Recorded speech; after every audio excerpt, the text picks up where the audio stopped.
Agradecemos ao Grupo Espírita Ivone Pereira a honrosa oportunidade de abrir o mês de Ivone Pereira em 1º de agosto de 2020. Nosso tema será Em torno de Memórias de um Suicida. Trata-se de uma das obras mais impactantes da literatura mediúnica recebida nos círculos espíritas do Brasil.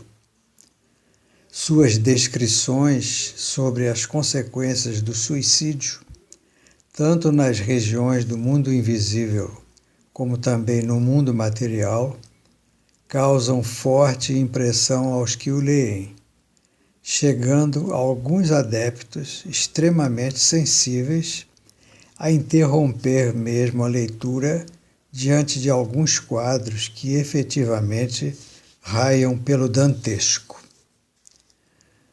Dantesco é um adjetivo bem pertinente, já que muitos estudiosos do espiritismo que mergulham na atmosfera de Dante Alighieri, o genial autor da Divina Comédia, ao lerem o Memórias de um Suicida, psicografado pela médium Ivone do Amaral Pereira, encontram uma significativa semelhança entre as regiões onde certa classe de suicidas experimentam as primeiras sensações do seu ato, semelhança com os quadros pintados por Dante Alighieri ao percorrer o inferno na companhia de seu protetor espiritual, o não menos genial poeta romano Virgílio. A Divina Comédia é a excursão de Dante encarnado pelas regiões do inferno, do purgatório e do céu, segundo as concepções católicas, sob a condução, proteção e orientações do poeta Virgílio. No céu, Dante foi conduzido por sua amada Beatriz, pois Virgílio era pagão, não era cristão, e não lhe seria permitido entrar nas regiões celestiais. Dante, como se vê, talvez admitisse secretamente uma espécie de comunicação entre os vivos e os chamados mortos. Memórias de um Suicida, como sabem, tem como autor espiritual um grande vulto da literatura portuguesa do século XIX, cuja identidade, a pedido da própria médium Dona Ivone, se ocultou sob o pseudônimo Camilo Cândido Botelho. Mas não se ocultou o suficiente, deixando visível a todos tratar-se de Camilo Castelo Branco, que viveu de 1825 a 1890. É de se destacar o fato de que Ivone Pereira desconhecia ser Camilo Ferreira Botelho Castelo Branco, o nome completo do grande literato português.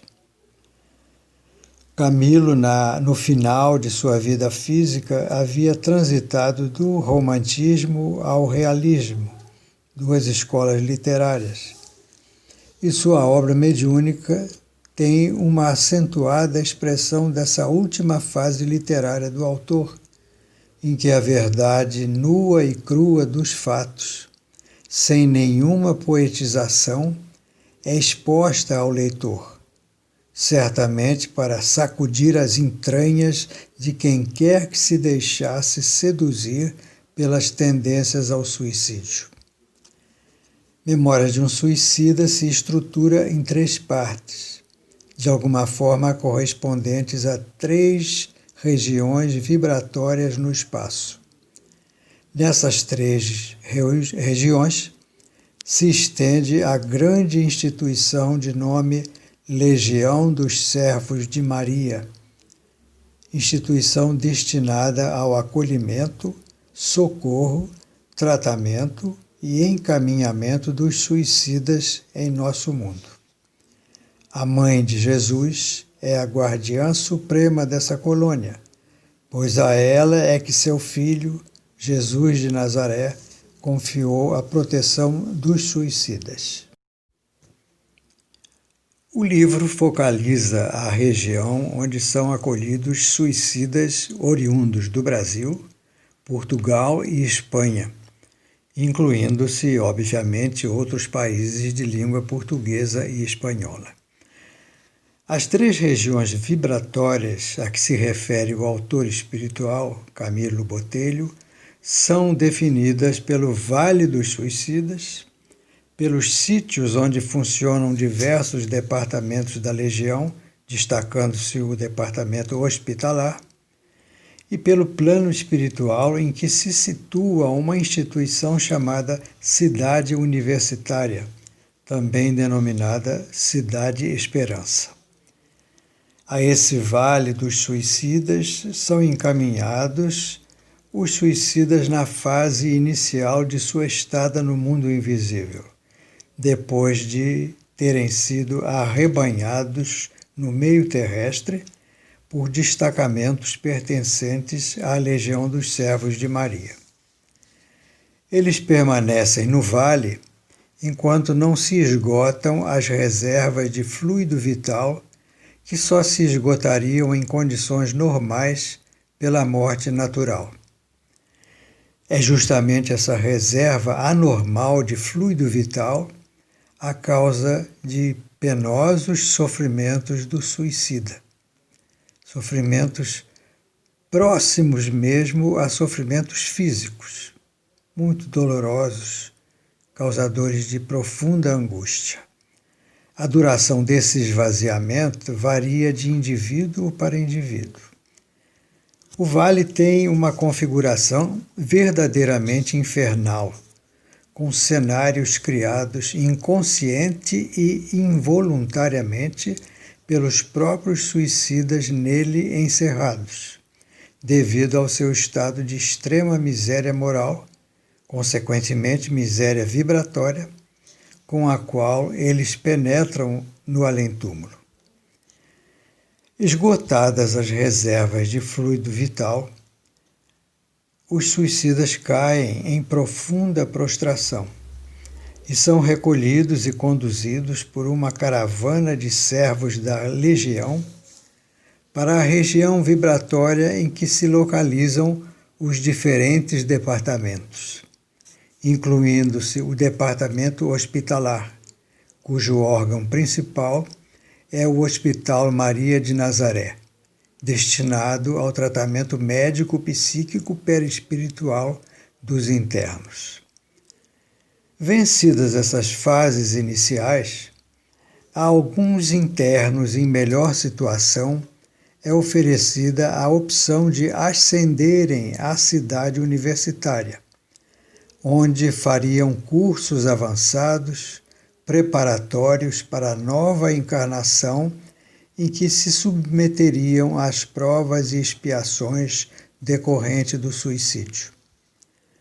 Camilo descreve o momento em que ele e o grupo de seus companheiros suicidas se detêm a contemplar a fachada das escolas ou faculdades, em que deveriam cursar disciplinas profundas sob a condução de eminentes mestres da Legião dos Servos de Maria.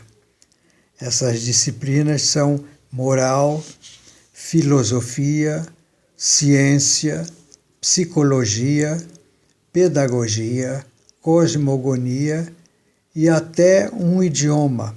E aqui nós tomamos a liberdade de transcrever o que disse o próprio Camilo. Um idioma novo, que não seria apenas uma língua a mais a ser usada como atavio de abastados, ornamento frívolo de quem tivesse recursos monetários suficientes para comprar o privilégio de aprendê-lo.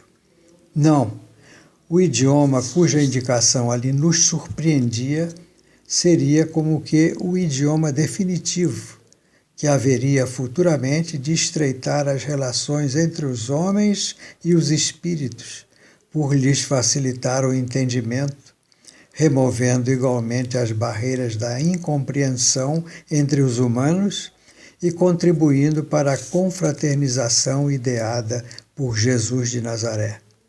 Uma só língua, uma só bandeira, um só pastor. E Camilo continua: conviria assim que o aprendêssemos, para que ao reencarnarmos, levando-o impresso nos refolhos do espírito, não nos descurássemos de exercitá-lo sobre a terra.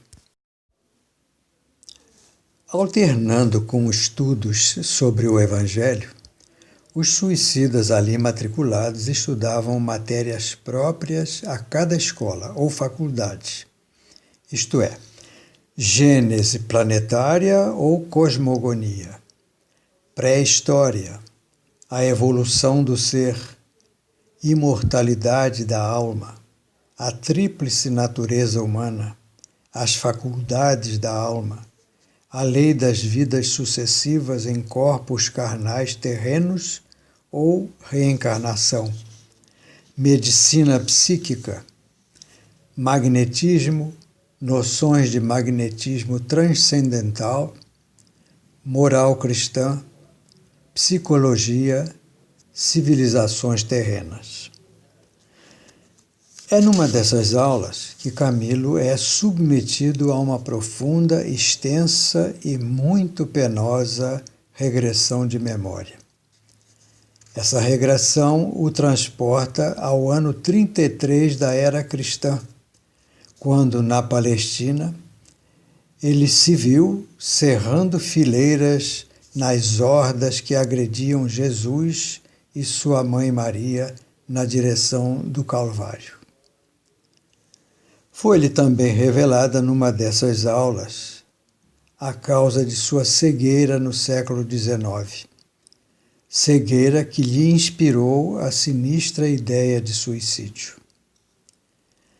Em vida anterior, no século XVII, por ciúme, inveja, despeito, motivados por um desprezo sentimental, por um amor não correspondido, ele entra para a Igreja Romana, mas sem nenhuma vocação religiosa, apenas para filiar-se ao sinistro Santo Ofício, ao famigerado Tribunal da Inquisição, para perseguir o rival que lhe arrebatara a noiva.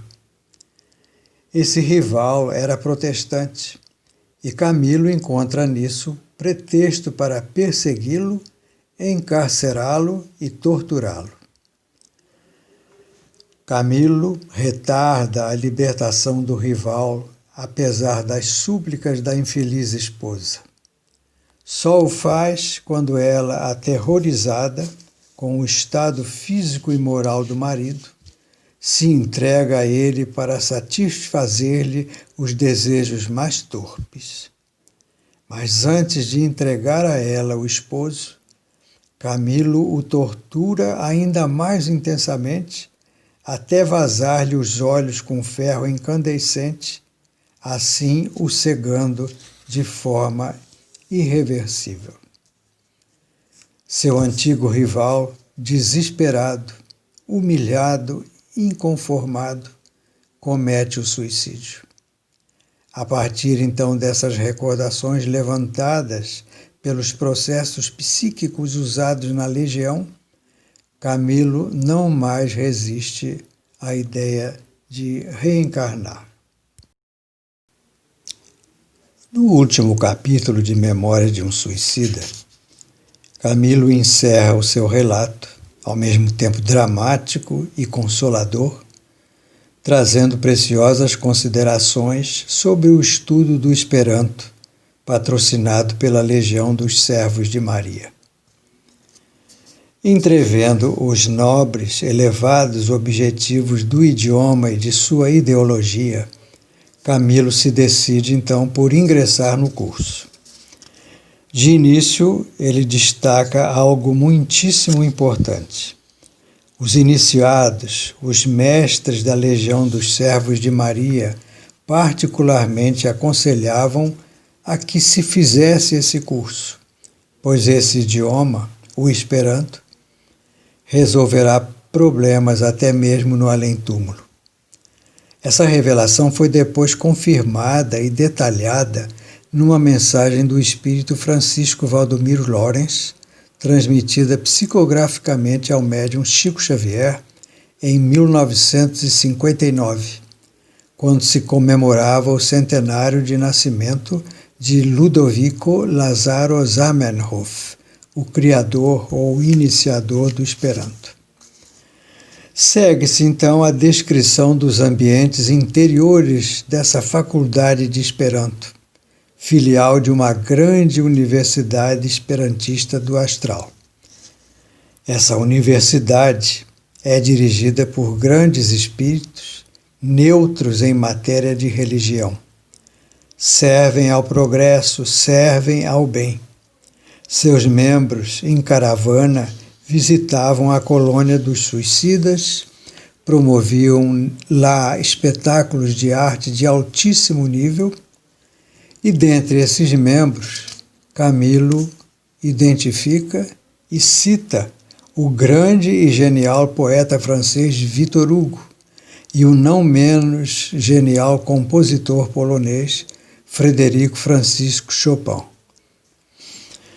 Para concluir, queremos deixar uma reflexão para os espíritas em geral, particularmente para aqueles que se recusam a admitir algum valor do Esperanto no programa de ação dos círculos esclarecidos das regiões do mundo espiritual e do movimento espírita no plano físico. Uma pleiade de mestres, de espíritos superiores, trabalha a serviço da Mãe de Jesus para o socorro dos casos sempre dramáticos, urgentes de suicídio. A reflexão é: será que essa pleiade de espíritos superiores, servindo à Mãe de Jesus, se permitiria incluir assuntos irrelevantes na grade de matérias a serem estudadas pelos que mergulhariam em lutas acerbas no plano físico para apagarem a mancha deixada pelo suicídio em suas estruturas espirituais? Não está evidente o apreço que esses luminares da espiritualidade, prepostos de Maria de Nazaré, dedicam ao Esperanto?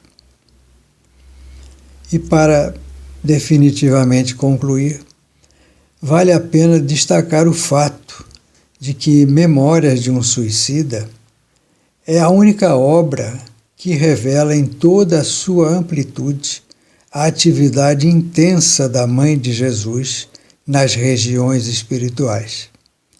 É a ela que seu filho Jesus de Nazaré confia essa legião de sofredores, entregando-os ao seu amor maternal.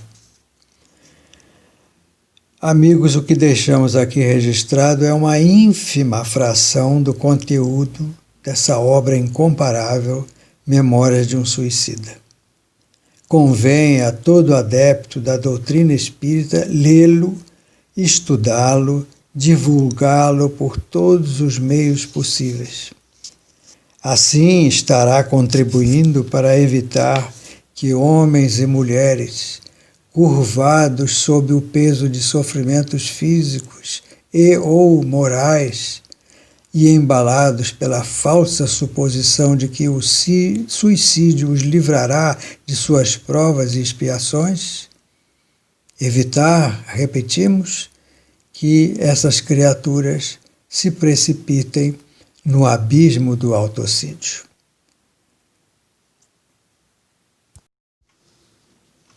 Vamos então, queridos amigos, arrematar a nossa fala evocando um episódio significativo da vida de Dona Ivone. Esse episódio aconteceu em 1956, após o aparecimento de Memórias de um Suicida. Quem relata o episódio é a própria médium numa entrevista dada ao extinto periódico carioca Obreiros do Bem, publicada em agosto de 1975 e republicada em novembro de 2006 no livro Pelos Caminhos da Mediunidade Serena, organizado, prefaciado e anotado pelo confrade muito estimado Pedro Camilo. Vamos então transcrever o trecho que nos interessa diretamente do livro. Ali diz Dona Ivone: no ano de 1956, depois de ter sido dado a público Memórias de um Suicida, em novembro de 1955, fui, pela primeira vez, a Pedro Leopoldo. Nunca havia conversado com Chico, do mesmo modo, portanto, que nunca havíamos trocado ideias sobre esse assunto. Estávamos então na residência do Chico, onde na sala conversávamos com Dona Esmeralda Bittencourt, de quem ele era muito amigo, e a qual havia perdido 2 filhos em circunstâncias trágicas. Chico consolava Dona Esmeralda. Foi quando então recebeu para ela uma comunicação do filho que havia falecido, depois do que o Chico escreveu alguma coisa que passou às minhas mãos, dizendo tratar-se de um soneto de Antero de Quental, a mim endereçado. E o Chico continua: diz ele que quando se deu o seu suicídio em Lisboa, falando para Dona Ivone, ele era muito mocinho e recorda-se muito dos comentários da sociedade a esse respeito. Aceitei plenamente essa comunicação porque o Chico não sabia de nada do que se havia passado comigo, nem mesmo na existência presente. Procurei, então, saber a época em que viveu Antero de Quental e vim a constatar que foi justamente o tempo de Camilo Castelo Branco. Antero de Quental, também literato português e também suicida como Camilo, viveu sempre nos Açores, um arquipélago português no Atlântico, de 1842 a 1891. Antero suicidou-se, portanto, no ano seguinte ao suicídio de Camilo, que ocorreu em 1890. Algumas das poesias mediúnicas de Antero de Quental, ditadas ao Chico Xavier, já figuram na primeira edição do Parnaso de Além Túmulo, publicada pela Federação Espírita Brasileira em 1932. Vamos então, agora definitivamente, encerrar a nossa fala com 2 belos sonetos desse espírito, que em vida testemunhou o suicídio de Ivone em Lisboa.